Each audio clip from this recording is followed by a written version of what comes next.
ঘরে এসে সাজ বিছানার এক কোণে কাঠের পুতুলের মতো বসে রইল। তার পরনে তখন সেজো খালার জোর করে পরিয়ে দেওয়া কাঁচা হলুদের রঙের কাঁচা হলুদ আর কাঁচা সবুজ রঙের একটি ঐতিহ্যবাহী সুতের শাড়ি, চুলে আগলা এক গোছা বেলি ফুলের মালা জড়ানো, যার মিষ্টি সুবাস এই মুহূর্তে তার বিষাক্ত মনে একটুও শান্তি দিতে পারছিল না। আয়নায় নিজেকে প্রতিচ্ছবির দিকে তাকিয়ে সাজ নিজেই নিজেকে বড় অচেনা লাগছিল। চোখের কোণে জমে থাকা জলটুকু গড়িয়ে আঁচলে মুছে সে নিজের ভেতরের কান্নাটুকু জেদে রূপান্তর করার চেষ্টা করলো, কিন্তু এই মুহূর্তে তার বাহ্যিক সৌন্দর্যের চেয়েও বুকের ভেতরের ঝড়টা অনেক বেশি তীব্র ছিল। আজানের সেই কথাগুলো, যদি নিজে হেঁটে ভিতরে না যাস সাজ, তবে সবার সামনে তোকে কোলে তুলে ভেতরে নিয়ে যেতে আমার 1 সেকেন্ডও লাগবে না। তার কানের ভেতর তীব্র এই সাইরেনের মতো বাজছিল। লোকটার এত জেদ, এত অহংকার আর এত অধিকার বোধ কোথা থেকে আসে? সে কি আসলেই তাকে নিজের সম্পত্তি ভাবে? মেয়ের বাড়ির সীমানা যেখানে শেষ হয় সেখানে থেকে নাকি ওনার নজরদারি আরোপ করা হয়? কি অদ্ভুত, কি ভয়ঙ্কর এক বই বৈপরীত্য ঘেরা এই পুরুষ! সাজের ভাবনার সুতো ছিঁড়ে গেল যখন সায়রা শেখ ঘরে ঢুকলেন। হাত তার উপর বাটিতে রাখা কিছুটা খাঁটি সর্ষের তেল আর হলুদের বাটা। তিনি মেয়ের দিকে তাকিয়ে গভীর দীর্ঘশ্বাস ফেলে বললেন, কিরে সাজু, এখন এভাবে কাঠের পুতুলের মতো বসে আছিস? সবাই নিচে তোর জন্য অপেক্ষা করছে। সেজো খালার ননদিনী তোকে দেখার জন্য উদগ্রীব হয়ে আছে। তার মেলবোর্ন থেকে আসা ওই আদিব ছেলেটা, আহা কি মার্জিত ব্যবহার, কি চমৎকার রাজপুত্রের মার্কা চেহারা, সারাক্ষণ শুধু জিজ্ঞাসা করছে সাজ কোথায়, সাজের শরীর ঠিক আছে তো? তুই জলদি নিচে চল, ঢাকার ওই ধুলোবালি থেকে এসে এখনই মুখ অন্ধকার করে রাখলে চলে? সাজ মায়ের দিকে তাকিয়ে নিজের ভেতরের ক্ষোভটুকু আড়াল করার চেষ্টা করলো। সে অত্যন্ত ধীর অথচ শক্ত গলায় বলল, আম্মু, আরজান ভাইয়া কেন এসেছে এখানে? ওনার তো ঢাকার জরুরি আন্তর্জাতিক মিটিং ছিল। ওনার কি মির অ্যাভিয়েশনের কোনো কাজ নেই? সারাক্ষণ আমার উপর নজরদারি করা আর আমার জীবনটাকে একটা লোহার খাঁচার বন্দি করা ছাড়া ওনার জীবনে কি আর কোনো উদ্দেশ্য নেই?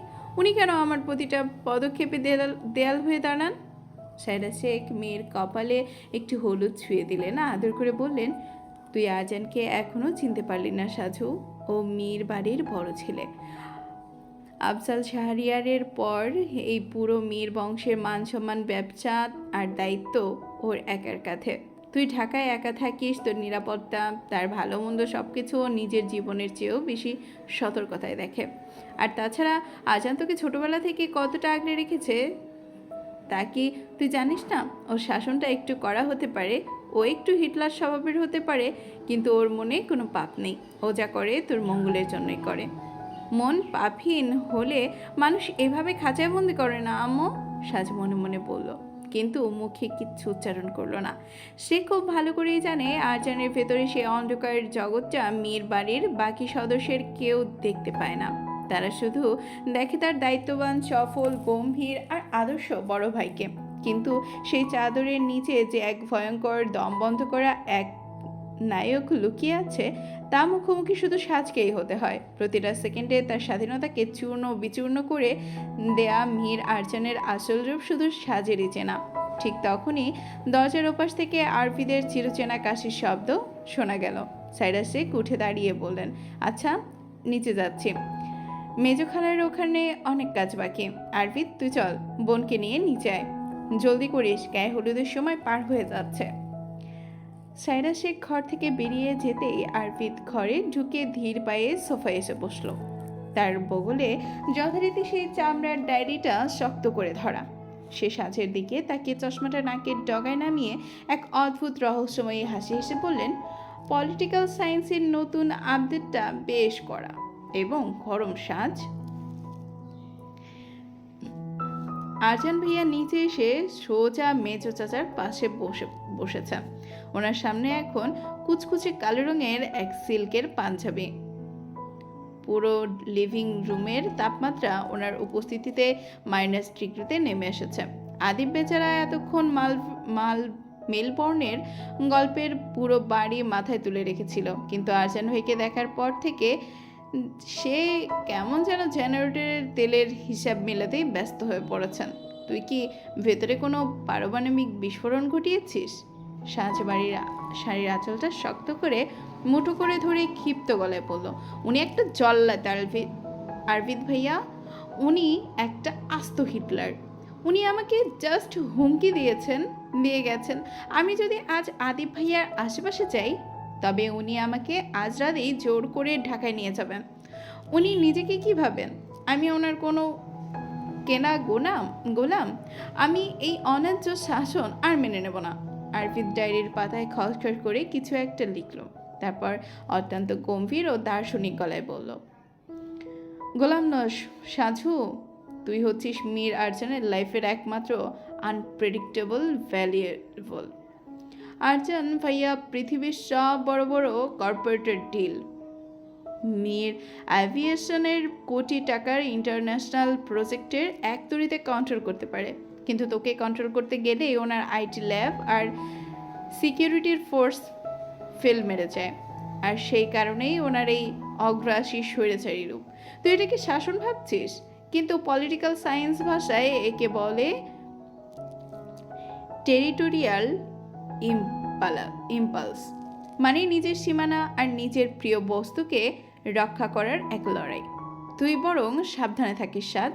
বাঘ যখন তখন চুপ থাকে, যখন একদম চুপ থাকে তখন সে শিকারের জন্য আরও বড় এক ভয়ঙ্কর লাভ দেওয়ার প্রস্তুতি নেয়। আরজান ভাইয়ের এই শান্ত রূপটাই সবচেয়ে বেশি ডেঞ্জারাস। সাজ আরবিদের কথার কোনো উত্তর দিল না। সে আয়নার দিকে তাকিয়ে নিজের ভেতরে সবটুকু ভয়কে এক পাশে সরিয়ে রেখে নিজের মেরুদণ্ড সোজা করলো। সে মনে মনে প্রতিজ্ঞা করলো, আরজানের এই অন্যায্য স্বৈরাচারী ডিটেকশন সামনে সে আজ মাথা নোয়াবে না। যদি খাঁচা ভাঙতে হয় তবে সে আজই ভাঙবে। সে দেখতে চায় মীর আরজান শান সবার সামনে তাকে কিভাবে আচকায়। বিকালের গোধূলি আলো মিলিয়ে যেতেই জমিদার বাড়ির আলোয় সেজে উঠল চারদিক। বিশাল আমবাগানের কাছে গাছে গাছে ছোট ছোট রঙিন মরিচবাতি আর টুনি লাইট জ্বালানো হয়েছে, যা দূর থেকে দেখলে মনে হচ্ছে জোনাকির মেলা বসেছে। উঠোনের মাঝখানে তৈরি করা হয়েছে এক বিশাল কাঁচা হলুদের স্টেজ, যা গাঁদা ফুল, মাটির প্রদীপ আর বাঁশের নান্দনিক কারুকাজ দিয়ে সাজানো। সাজ যখন আরবিদের সাথে সিঁড়ি দিয়ে নিচে নেমে এলো তখন পুরো উঠোনের কোলাহল আর মানুষের গুঞ্জন যেন এক মুহূর্তের জন্য স্তব্ধ হয়ে গেল। হলুদের সবুজ সুতির শাড়িতে তাকে দেখাচ্ছিল এক জীবন্ত তৈলচিত্র। যুবকদের ভিড়ে গুঞ্জন ভেসে এলো, কিন্তু মীর বাড়ির কড়া বেষ্টনী ভেদ করার সাহস কারো ছিল না। কিন্তু সাজের চঞ্চল চোখ দুটো পুরো ভিড়ের মাঝে কেবল একজনকে খুঁজছিল। প্যালডেনের এক কোণে যেখানে বড় বড় রাজকীয় সোফা পাতা হয়েছে সেখানে মীর আরজান শান বসে আছে। তার পরনে সেই কুচকুচে কালো সিল্কের পাঞ্জাবি, যার হাতা দুটো চিরাচারিতভাবে কোনোই পর্যন্ত অত্যন্ত নিখুঁতভাবে গোটানো। তার এক হাতে একটা কাচের গ্লাসে কালো কফি, আর অন্য হাতের দীর্ঘ আঙুলগুলো সোফার হাতলে ধীর ছন্দে টোকা দিচ্ছে। তার চোখে এখন কোনো সানগ্লাস নেই। তীক্ষ্ণ চোখ দুটো সোজা গিয়ে স্থির হলো সাজের ওপর। সাজের পায়ের গতি আরজানের মুখোমুখি হতেই এক সেকেন্ডের জন্য স্লথ হয়ে গেল। সাজের বুকের ভেতরটা ড্রামটা আবার একটু নতুন উদমে বাজাতে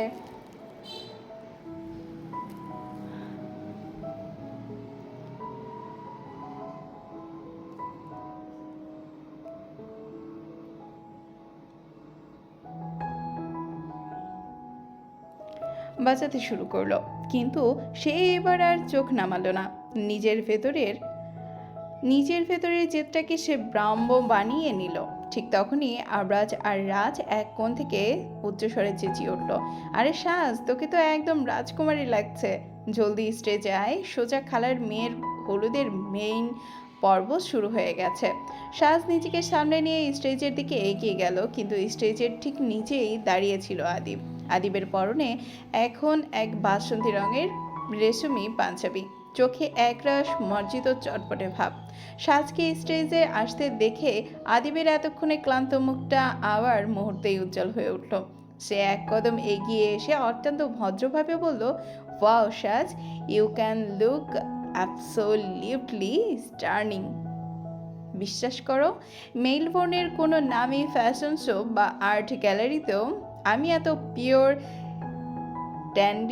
ট্র্যাডিশনাল বিউটি দেখিনি। তোমায় তোমার এই লুকটা আসলেই প্রশংসার দাবিদার। গ্রামের এই পরিবেশে তোমাকে একদম মানিয়েছে। আদিবের এই সরাসরি এবং অকপটে প্রশংসার সাজের কিছুটা ভালো লাগার কথা ছিল, কিন্তু অদ্ভুতভাবে তার অবুঝ মনটা পূর্ণ সায় দিল না। সে আর চোখে একবার সোফার কোণে বসা আরজানের দিকে তাকালো। আরজান তখন অত্যন্ত ধীরালয়ে তার কফির গ্লাসে চুমুক দিচ্ছেন, কিন্তু সাজ স্পষ্ট দেখতে পেল আরজানের ডান হাতের চোয়ালে পেশিগুলো এক মুহূর্তের জন্য শক্ত হয়ে উঠেছে।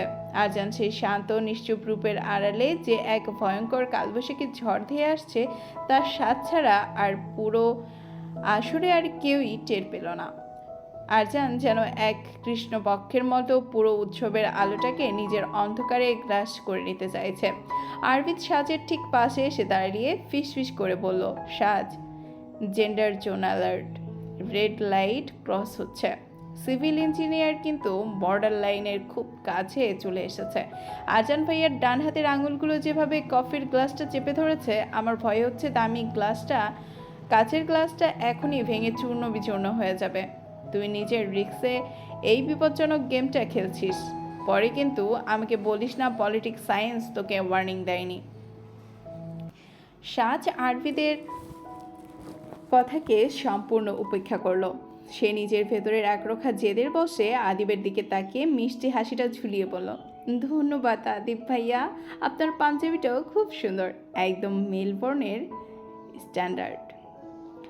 আচ্ছা, আপনি নাকি পুরো জমিদার বাড়ির এই লাইটিং ডিজাইনারটা নিজে তদারকি করেছেন? খালামণি বলেছিল।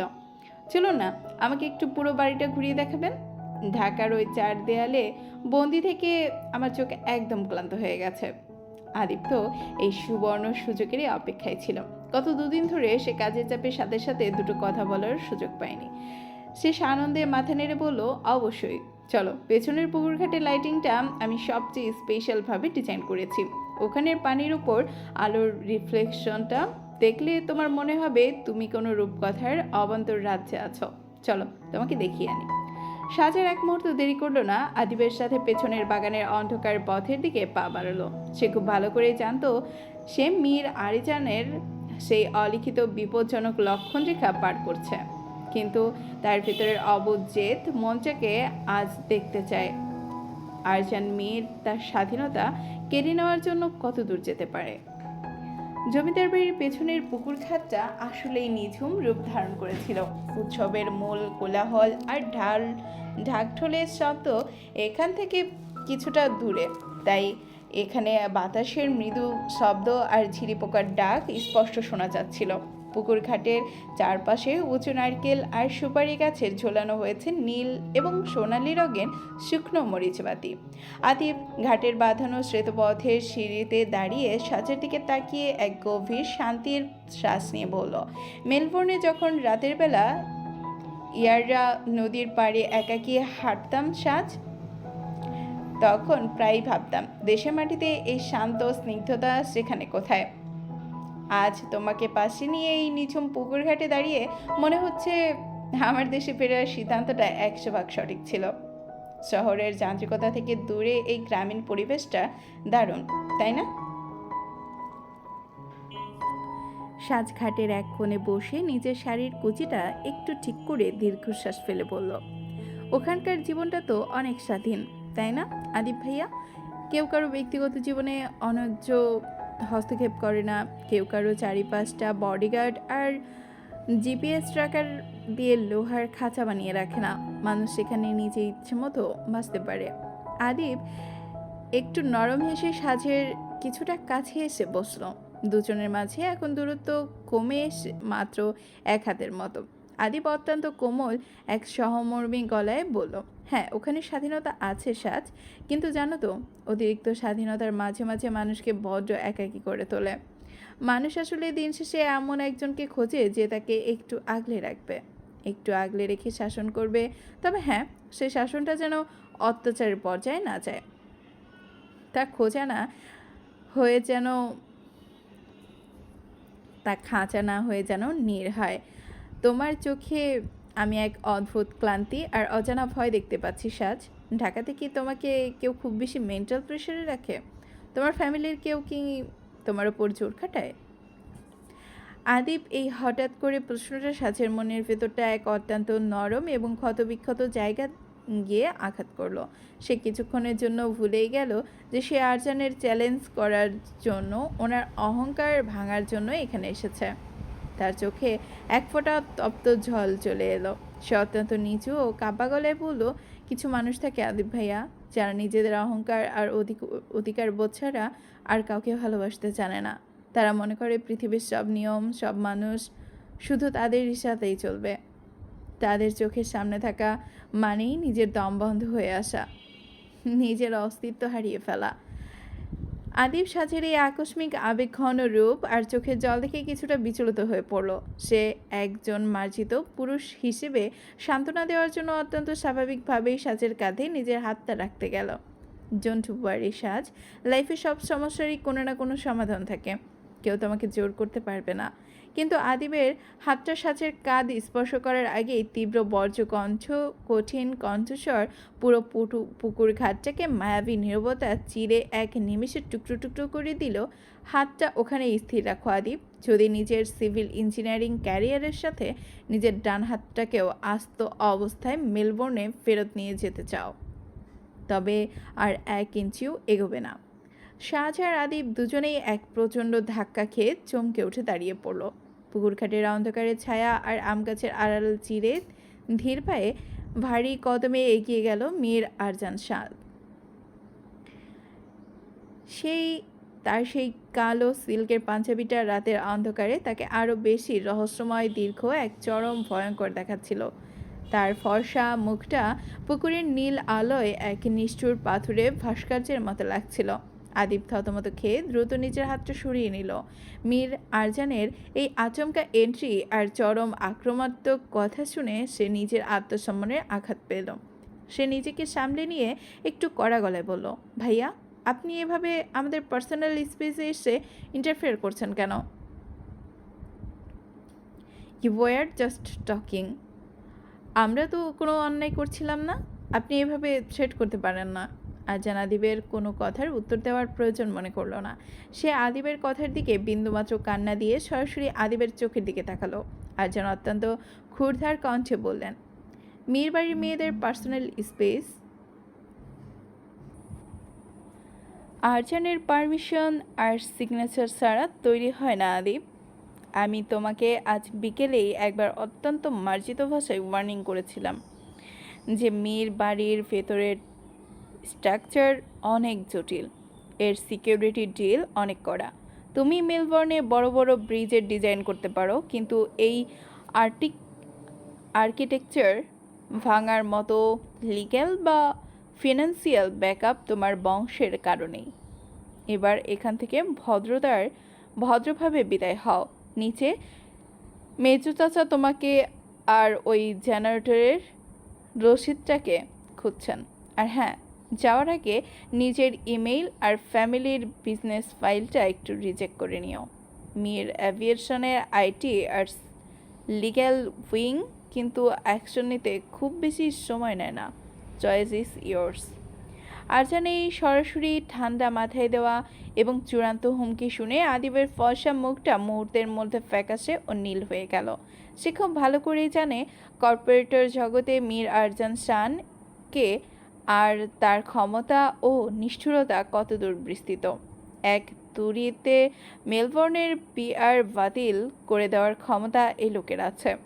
সে সাজের দিকে একবার অত্যন্ত অপরাধী, ভীত ও অসহায় দৃষ্টিতে তাকিয়ে আর 1 সেকেন্ডও সেখানে দাঁড়ালো না। তীরের মতো দ্রুত পায়ে সে মূল উৎসবের আলোর দিকে প্রায় ছুটতে শুরু করলো। পুকুরঘাটে সে নীল সোনালি আলোয় মায়াজালে এখন শুধু দুটো অবয়বের অবশিষ্ট রইল। চলবে।